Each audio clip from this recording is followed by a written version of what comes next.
Esta es Sofía, es mi hija. Las palabras de mi esposo, Ricardo, cayeron en el silencio de nuestro salón con el peso de una lápida. Estaba de pie en el umbral de la puerta, con el abrigo todavía puesto. Su mano, grande y familiar, sostenía la manita de una niña de unos 5 años.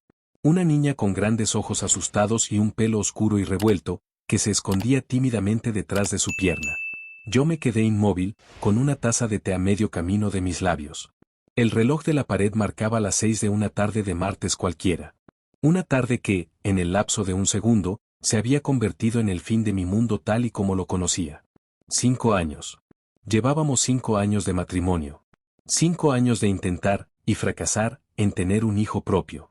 5 años de doctores, de tratamientos, de esperanzas que florecían cada mes solo para marchitarse en un desierto de decepción. Y ahora, Ricardo llegaba a casa con una hija. Una hija de la que yo nunca había oído hablar. La tuve con otra mujer, antes de que nos casáramos, continuó, su voz tensa, ensayada.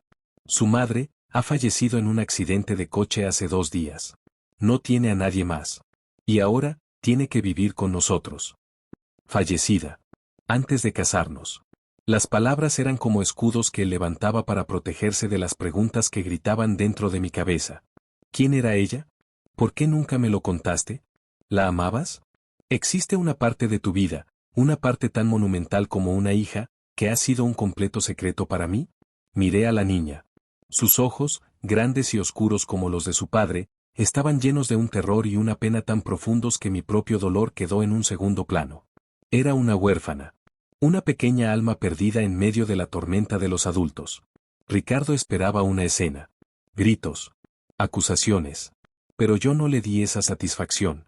Mi corazón se había hecho añicos, pero la madre que yo siempre había anhelado ser vio a esa niña, y supo que no tenía la culpa. Asentí lentamente. Dejé mi taza de té sobre la mesa. Caminé hacia ellos, mis piernas sintiéndose extrañamente pesadas. Me arrodillé frente a la pequeña, ignorando a mi esposo.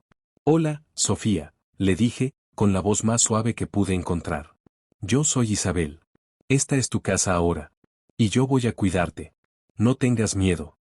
Esa noche, mientras Ricardo dormía en el sofá, una decisión silenciosa que yo había tomado, y yo acunaba a una niña sollozante en la cama de invitados, me hice una promesa. Criaría a esta niña como si fuera mía. Le daría todo el amor que mi propio corazón roto y mi vientre vacío anhelaban dar.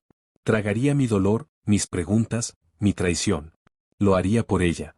Y durante 7 largos años, cumplí esa promesa.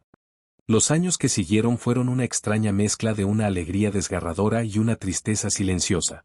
Ricardo, una vez que la crisis inicial pasó, actuó como si la llegada de Sofía fuera la cosa más normal del mundo. Se negó a hablar de la madre de la niña. Está muerta, Isabel.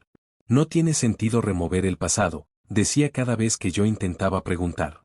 Cualquier mención de ella era recibida con un muro de silencio. Así que dejé de preguntar. Y me dediqué a ser madre. Fue un camino difícil. Sofía era una niña herida, que se despertaba por las noches gritando. Al principio, me rechazaba. Yo era la extraña que ocupaba el lugar de su madre. Pero yo fui paciente. Le leí cuentos hasta que su respiración se calmaba. Le preparaba sus comidas favoritas. Le curaba las rodillas raspadas con besos y tiritas de dibujos animados. Celebré sus cumpleaños, la ayudé con sus deberes, la aplaudí en sus funciones escolares. Y poco a poco, su corazón se abrió al mío. Recuerdo el día, casi un año después de su llegada, en que estábamos en el supermercado y se soltó de mi mano para correr por un pasillo. La llamé, asustada. Y ella se dio la vuelta y gritó, «Aquí estoy, mamá». Mamá. La palabra que yo había anhelado oír durante tanto tiempo. Me arrodillé en medio del pasillo de los cereales y lloré. Lágrimas de pura y abrumadora felicidad. A partir de ese día, ella fue mi hija. No de sangre, sino de elección. De amor. Mientras mi amor por Sofía crecía, el que sentía por Ricardo se iba marchitando. Se convirtió en un compañero de piso, en un socio en la crianza de Sofía. Pero la intimidad, la confianza, la conexión que una vez tuvimos, todo eso había muerto en la puerta de nuestra casa aquella tarde de martes. Dormíamos en la misma cama, pero un océano de secretos nos separaba. A veces, el dolor de la traición volvía con una fuerza brutal. especialmente cuando recordaba nuestro propio viaje a través del infierno de la infertilidad. Recordaba las salas de espera de las clínicas, llenas de parejas con la misma mirada de esperanza desesperada. Recordaba las inyecciones, las hormonas que me hacían sentir como una extraña en mi propio cuerpo. Recordaba el llanto silencioso en el baño después de cada prueba de embarazo negativa. Y me daba cuenta de que, mientras yo pasaba por esa tortura, él ya era padre. Mientras yo me sentía incompleta, rota, él tenía una hija en algún lugar del mundo. El engaño era de una crueldad casi inimaginable. Pero miraba a Sofía, a mi hija, y volvía a tragarme el veneno. Por ella. Siempre por ella.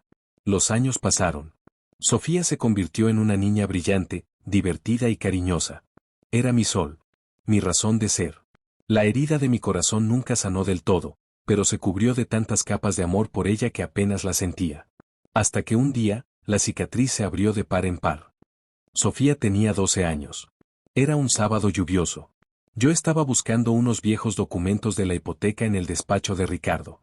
Él rara vez usaba esa habitación, que se había convertido en un depósito de cosas viejas. Buscando en el fondo de un armario, encontré una caja de zapatos polvorienta, escondida debajo de una pila de mantas. La curiosidad, esa vieja enemiga de los secretos, me pudo. La abrí. Dentro, había un tesoro de una vida que yo no conocía. Fotografías. Docenas de ellas. Eran de Ricardo, sonriendo, feliz, con una mujer hermosa de pelo castaño. Y con ellos, una bebé. Sofía. Eran fotos de sus primeros años de vida. Un picnic en el parque. Un cumpleaños con un pequeño pastel. Un día en la playa. Parecían una familia. Mi corazón latía con fuerza. Esto tenía que ser de antes. Antes de mí. Pero entonces, vi algo más. En el fondo de la caja, había un fajo de cartas, atadas con una cinta. Eran de la mujer de las fotos. Se llamaba Laura. Y las cartas estaban fechadas. Leí la primera.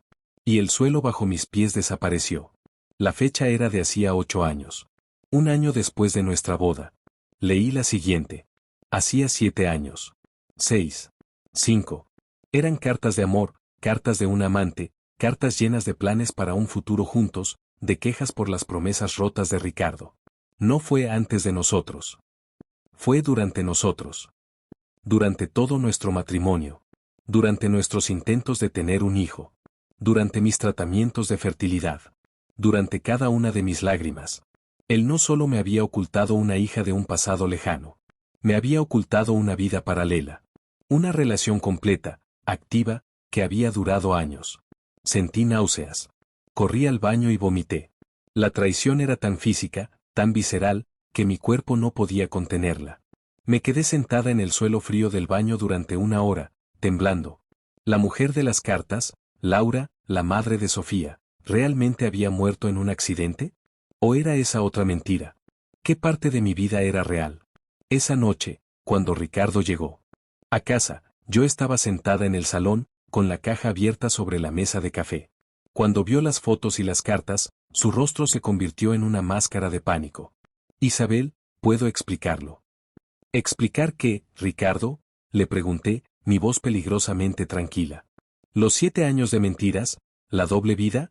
¿O el hecho de que me hiciste pasar por un infierno de tratamientos de fertilidad mientras tú ya tenías una hija que crecía con tu amante? Se derrumbó. Confesó todo. El romance había comenzado poco después de nuestra boda. Se sentía atrapado, dijo. Laura le ofrecía una escapada. Pero nunca tuvo el valor de dejarme. Ni de dejarla a ella. Vivió una doble vida durante años. ¿Y su muerte? Le pregunté, mi corazón latiendo con miedo a la respuesta. ¿Realmente murió en un accidente? Sí, dijo, y por primera vez, vi un dolor genuino en sus ojos. Sí, eso es verdad. Fue repentino, terrible. Por eso tuve que traer a Sofía. No tenía otra opción. Una parte de mí, una pequeña y tonta parte, sintió alivio por esa única verdad. Pero no era suficiente. La confianza, el amor, todo se había hecho polvo. Quiero que te vayas, le dije. Isabel, por favor, por Sofía. No uses a nuestra hija en mi contra, le espeté. Vete. Necesito pensar. Se fue a un hotel. Y yo me quedé en la casa, con mi hija y con los escombros de mi matrimonio. Durante semanas, no supe qué hacer.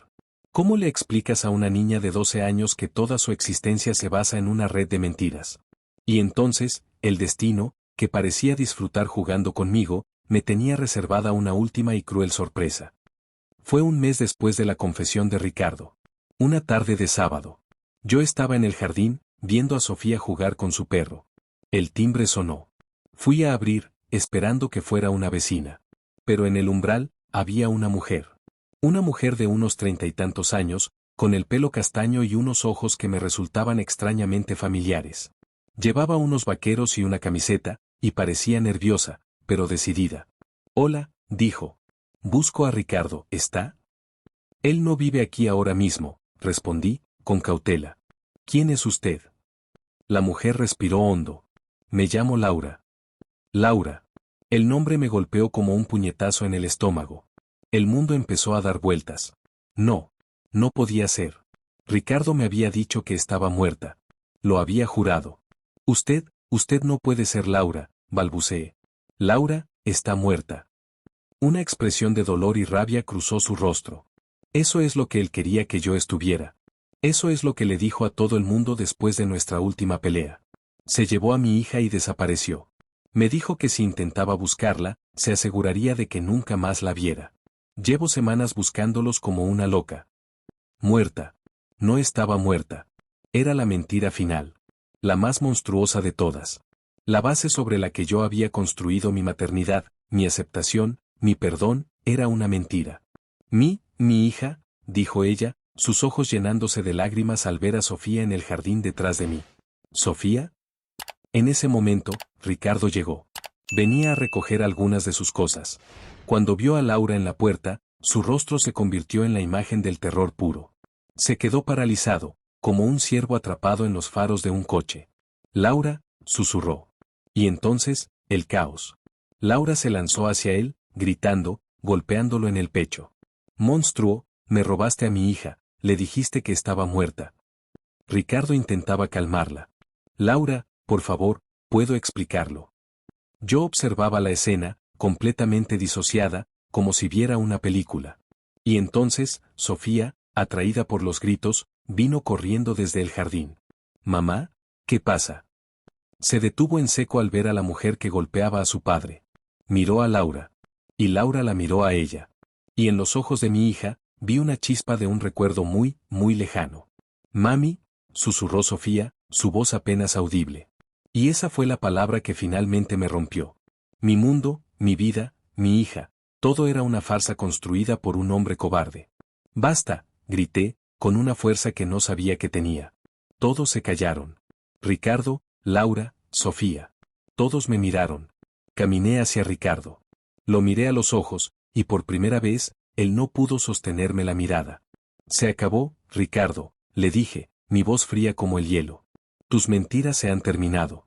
Coge tus cosas y lárgate de mi casa. Ahora mismo. Y no vuelvas nunca más. Se quedó allí, derrotado, y por primera vez desde que lo conocía, obedeció sin decir una palabra. Cogió una caja y se fue, desapareciendo de nuestras vidas para siempre. Luego, me enfrenté a la situación más difícil de mi vida. Me senté con Sofía, mi hija del corazón. Y con Laura, su madre de sangre. Y juntas, las dos mujeres que habíamos sido engañadas por el mismo hombre, le contamos a la niña la dolorosa verdad. Ha pasado un año. Ricardo desapareció. Supe que se mudó a otra ciudad, un hombre solo y roto por sus propias mentiras. Laura y yo, contra todo pronóstico, hemos forjado una extraña y hermosa alianza. No somos amigas, pero somos socias. Socias en la maternidad de Sofía. Ella es una buena mujer que, como yo, fue víctima de un hombre egoísta. Sofía vive conmigo durante la semana, y pasa los fines de semana con Laura. Fue su elección. Al principio fue difícil, confuso. Pero el amor verdadero, el de dos madres que solo quieren lo mejor para su hija, ha ido sanando las heridas. Hemos creado una nueva clase de familia, una nacida de las cenizas de una traición. A veces, por la noche, cuando Sofía ya duerme, pienso en todo lo que pasó. Pienso en la ironía de la vida. Durante años, lloré por no poder ser madre. Y Ricardo, en su intento de solucionar su propio desastre, me trajo a casa el regalo más grande de mi vida. Me trajo a mi hija. Perdí a un esposo, sí. Perdí años de mi vida creyendo en una mentira. Pero gané a Sofía. Y gané mi propia fuerza. Aprendí que la maternidad no está en la sangre, sino en el corazón. Está en las noches sin dormir, en los abrazos que curan, en el amor incondicional que se demuestra día a día. Ricardo intentó controlarnos a todas, manipularnos, ponernos en cajas separadas. Pero al final, su red de mentiras se rompió. Y nosotras, las mujeres a las que intentó engañar, nos encontramos en la verdad. Y juntas, somos mucho más fuertes de lo que él jamás podría haber imaginado.